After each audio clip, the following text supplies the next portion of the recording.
Good afternoon.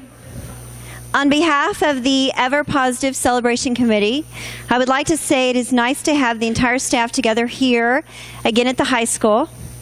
It reminds me a little of church, a full house filled with people with similar beliefs who prioritize their time for the love of not God, but God's children. Education is changing.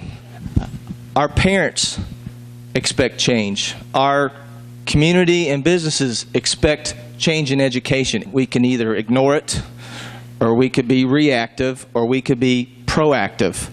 And I choose to be proactive, and we are being proactive by the strategic plan and being collaborative. We have a way that we get to start moving forward, and we have to start with those basics, which is kind of where we are. We have been meeting every Tuesday since January from 3:45 to 4:45, and even on snow days also. We've come in and worked, and we've also done a book study outside of our meeting times that we've used very much to help us prepare what we're doing today. In September, we had no idea where our path would take us, and yet as learning community, we were successful. We compared pre-test scores to post-test scores. We set goals with our students in order to ensure success. We shared best practices in our classrooms, in our departments, and in our district. And most importantly, we did it without professional development.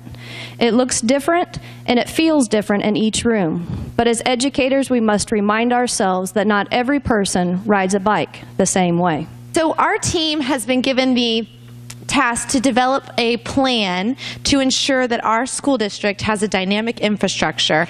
And our job is to see where we are currently with our technology and the emerging technologies and best practices.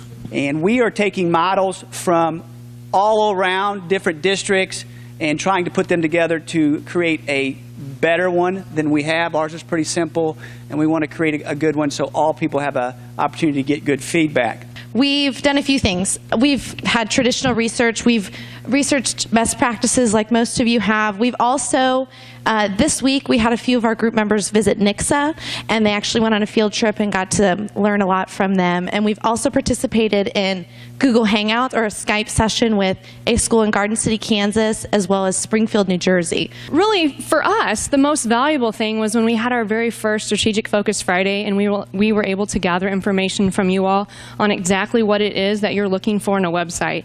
And that is really the train, the engine that drove the train on which direction that we headed. One of the biggest things we've learned is that not only is this a doable thing for Osage, but it's a really exciting move. This is something that we've taken very seriously because we know that it will affect all of you every day, and most importantly, our students. Man, we're doing some really awesome things. There is so much creativity, so many smart, wonderful people in this room right now that are doing great things for kids. Nobody said raising excellence was going to be easy. And you know it's not easy, but we are raising excellence. One day at a time, one meeting at a time, we are getting better, and we will continually improve. Keep up the good work.